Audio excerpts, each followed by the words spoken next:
Good evening teachers எல்லாருக்குமே advance happy new year.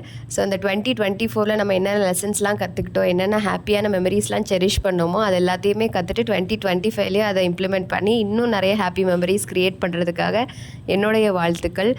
House ஒய்ஃப்ஸாக இருக்கட்டும், working உமனாக இருக்கட்டும், யாராக இருந்தாலுமே படிப்பு மட்டும்தான் நமக்கு ஹெல்ப் பண்ண போகுது எந்த ஒரு லைஃப் பாயிண்ட்லேயுமே. ஸோ என்னோடய வீடியோ பார்க்குற எல்லா ஹவுஸ் ஒய்ஃப்ஸ், எல்லா யங்ஸ்டர்ஸ், எல்லா ஒர்க்கிங் உமனுக்குமே நல்ல ஒரு ஃபிசிக்கல் ஹெல்த், நல்ல ஒரு mental health and also financial security and financial independence கிடைக்கிறதுக்கு என்னுடைய வாழ்த்துக்கள். இந்த பர்டிகுலர் வீடியோ ஒரு 5 டே ஸ்டடி சேலஞ்ச் நான் எடுத்திருக்கேன். அது என்னவோ தெரில, என்னால் கொஞ்சம் ஒரு 2-3 நாளாக படிக்க முடியல. அதனால நானே எனக்கு கொடுத்துக்கிட்ட சேலஞ்ச் இது. கண்டிப்பாக அந்த போர்ஷன் நீ முடிச்சு தான் ஆகணும்னு.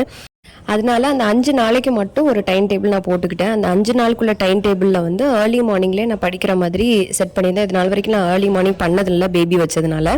ஏர்லி மார்னிங் எந்திச்சு பார்த்தா நல்ல கிளைமேட், குளுன்னு இருந்தது, செம்ம மழை. நான் மட்டும்தான் ரூமில் முழிச்சே உட்காந்துருந்தேன். அதனால காலையிலேயே ஒரு காஃபி போட்டு ப்ரெஷ் எல்லாம் பண்ணிட்டு உட்காரும்போது நல்ல சூதியாக இருந்தது, படிக்கிறதுக்கு செம்ம கிளைமேட் அப்படிங்கிற மாதிரி இருந்தது. நான் அந்த டைம் டேபிள் போட்டு வச்ச மாதிரி நான் எல்லா சப்ஜெக்ட்டுமே ஒரு நாள் தொடுவேன். ஒரு சப்ஜெக்ட்னு மட்டும் கிடையாது, இங்கிலீஷ், தமிழ், சோஷியல், சைக்காலஜி எல்லாமே டச் பண்ணுவேன். அந்த மாதிரி தான் டைம் டேபிளும் போட்டிருக்கேன். இந்த டைம் டேபிள் இந்த வாரத்துக்காக நான் எனக்கே ஃப்ரேம் பண்ணிக்கிட்டது. நான் எவ்வளோ முடிச்சிருக்கேன், எவ்வளோ முடிக்கலை, எவ்வளோ முடிக்கணுங்கிறத பார்த்து ஃப்ரேம் பண்ணிக்கிட்டது. ஏர்லி மார்னிங் எஞ்சி படிக்கிறதுலாம் எனக்கு ஒரு ட்ரீம் மாதிரி ஆகிப்போச்சு. காலையில் எஞ்சி படிக்கிறது ரொம்ப ஹாப்பியாக, ரொம்ப ஜாலியாக, டிஸ்டர்பன்ஸே இல்லாமல் படிக்கிற மாதிரி இருந்தது. ஸோ மார்னிங் தமிழுடைய பாடல் வரிகளில் இன்னும் எனக்கு பேலன்ஸ் ஒரு 100 பாடல் வரிகள் படிக்க வேண்டியது இருக்குது. ஸோ அதை தான் இன்னைக்கு 50-50 வச்சு பேலன்ஸ் பண்ணி முடிக்கணும் அப்படின்னு சொல்லிட்டு எல்லாத்தையுமே மார்னிங் ஹிண்ட் வச்சு உட்காந்து படிச்சுட்டு இருந்தேன். நிறைய பேர் டெட்டு படிக்கிறதுக்குள்ள ஸ்டடி பிளான் கேட்டிருந்தீங்க. எல்லாரும் ஒவ்வொரு சப்ஜெக்ட் படிச்சுட்டு இருக்கிறதுனால ஆல்டுகெதராக ஒரு ஸ்டடி பிளான் இப்போ போட முடியல. ஆனால் நான் நோட்டிஃபிகேஷன் வந்துச்சுன்னா கண்டிப்பாக நான் ஸ்டடி பிளான் போடுறேன். மார்னிங் எழுந்து படிக்கிறது ரொம்ப சூப்பராக இருந்தது. படிக்க எல்லாமே அப்படி மெமரைஸ் ஆகிட்டே இருந்தது. அந்த அல்வா மாதிரி தொண்டைக்குள்ளே போகும்னு சொல்லுவாங்கள்ல, அதே மாதிரி எல்லாமே அப்படி பிரெயின்குள்ளே போயிட்டே இருந்தது. என்னால் இவ்வளோ நாள் மார்னிங் எந்திச்சு படிக்க முடியல. பிகாஸ் நான் பேபி வச்சுருக்கிறதுனால எனக்கு ரொம்ப கஷ்டமாக இருக்குது. அதனால தான் மார்னிங் எந்திக்க முடியல. பட் எனிவேஸ் ட்ரை பண்ணணும். ஸோ மார்னிங் படித்ததை அதுக்கப்புறம் என்ன செஞ்சேன்னா ஒரு டெஸ்ட் எழுதி பார்த்தேன். டெஸ்ட் எழுதி பார்த்ததில் ஏதோ ஒரு கொஷின் தப்பாக விட்டுட்டேன். பட் அதை ஃபோக்கஸ் பண்ணி ரவுண்ட் பண்ணி வச்சுருக்கேன். நெக்ஸ்ட் டைம் அதை நல்லா ஃபோக்கஸ் பண்ணி படிக்கணுங்கிறதுக்காக.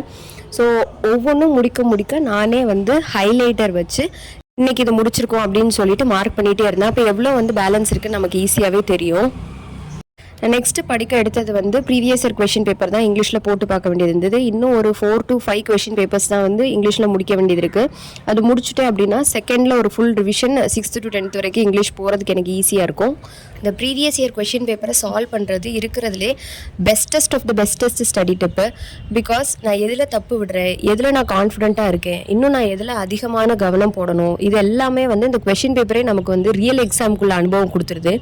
ஸோ இந்த கொஷின் பேப்பரில் ஆல்மோஸ்ட் நான் 20க்கு மேலே என்னால் எல்லா பேப்பர்ஸ்லையுமே எடுக்க முடியுது. அப்போ நான் இன்னொரு 10 மார்க்ஸ்க்கு படிக்க வேண்டியது இருக்குது, எதில் தப்பு விடுறேங்கிறத பார்த்து. ஸோ இதை ஃபோக்கஸ் பண்ணி படித்தாலே ஓரளவுக்கு நம்ம டெஸ்ட்டு பேசிஸ் ஆஃப் மைண்ட்லேயே போகலாம். பிகாஸ் இதுவே கொஷின் பேப்பர் தானே, அந்த மைண்ட்லேயே போகலாம். ஸோ எனக்கு ப்ரீவியஸ் இயர் கொஷின் பேப்பர் ரொம்ப அழகாகவே கை கொடுத்துருக்கு. மார்னிங் 5 o'clock படிக்க ஆரம்பித்தேன். இப்போ 1 hour 30 minutes ஆகிடுச்சு. அதுக்குள்ளே வீடியோவும் செஞ்சிருச்சு. ஒரு 6:30 ஆயிடுச்சு. அதுக்குள்ளே என்னோட பேபியை முடிச்சிட்டான். ஸோ அதனால் அவனை பார்க்க வேண்டியதாக இருந்தது. அதனால் மார்னிங் ஃபுல் ஃப்ளெட்ஜ்டாக நல்ல ஒரு சாட்டிஸ்ஃபைங்காக இங்கிலீஷ் அண்ட் தமிழ் படித்து முடிச்சிட்டேங்கிற திருப்தியோடைய மார்னிங்கோடைய ஸ்டடி செஷனை சக்ஸஸ்ஃபுல்லாக முடிச்சிட்டேன். இனிமேல் நம்ம கண்டினியூஸாக படிச்சிடலாம் அப்படிங்கிற செல்ஃப் கான்ஃபிடன்ஸோடையே ப்ரொசீட் பண்ண ஆரம்பித்தேன். ஒரு சிஸ்டர் கேட்டிருந்தாங்க, நான் ஒர்க்கிங் உமனாக இருக்கேன், நான் படிக்கிறதுக்கு ஏதாவது டிப்ஸ் சொல்லுங்கள் அப்படின்னு கேட்டிருந்தாங்க. ஒர்க்கிங் உமனாகவும் இருந்து குழந்தைங்களையும் நீங்கள் பார்த்துக்கிறீங்க அப்படின்னா உங்களுக்குன்னு ஒரு ஃப்ரீ டைமை நீங்கள் கண்டிப்பாக ஃபிக்ஸ் பண்ணி ஆகணும். அது எய்தர் 1 hour இருக்கலாம், 2 hour இருக்கலாம், இல்லைனா பேபிஸ் தூங்கினதுக்கப்புறமா, குழந்தைங்க தூங்கினதுக்கப்புறமாவோ, இல்லை குழந்தைங்க முழிக்கிறதுக்கு முன்னாடியாவோ ஒரு 1 hour, ஒரு 1.5 hour டெய்லி ஒரு 2 hours ஸ்பெண்ட் பண்ணாலே போதும் நீங்கள் படிக்கிறதுக்கு. ஆனால் உங்களுக்குன்னு ஒரு டைமை நீங்கள் சாலிடாக ஐடென்டிஃபை பண்ணுறதுக்கு ஒரு 5 to 10 daysக்குள்ளே நீங்கள் டைம் எடுத்து ஐடென்டிஃபை பண்ணி அந்த டைமை ரெகுலராக படிக்க ஆரம்பிங்க. ஸோ நெக்ஸ்ட்டு நான் படிக்க ஆரம்பித்தது இன்றைக்கி ஒரே ஒரு தியரி தான் சைக்காலஜியில் வச்சுருந்தேன். டேனியல் கோல்மனோட எமோஷனல் இன்டெலிஜென்ஸ். டேனியல் கோல்மன்னாலே எமோஷனல் இன்டெலிஜென்ஸ் தான், இது ரொம்ப ஃபேமஸான ஒரு இது. சைக்காலஜி முடித்த கையோட எக்கனாமிக்ஸ் 10th ஸ்டாண்டர்டில் குளோபலைசேஷன் லெசன் படிக்க ஆரம்பித்தேன். அதுக்கு நான் நோட்ஸுமே ஃபுல்லாக எடுத்து முடிச்சிட்டேன். ஸோ ஓரளவுக்கு இன்றைக்கி பிளான் பண்ணது எல்லாமே நான் சக்ஸஸ்ஃபுல்லாக முடிச்சிட்டேன்.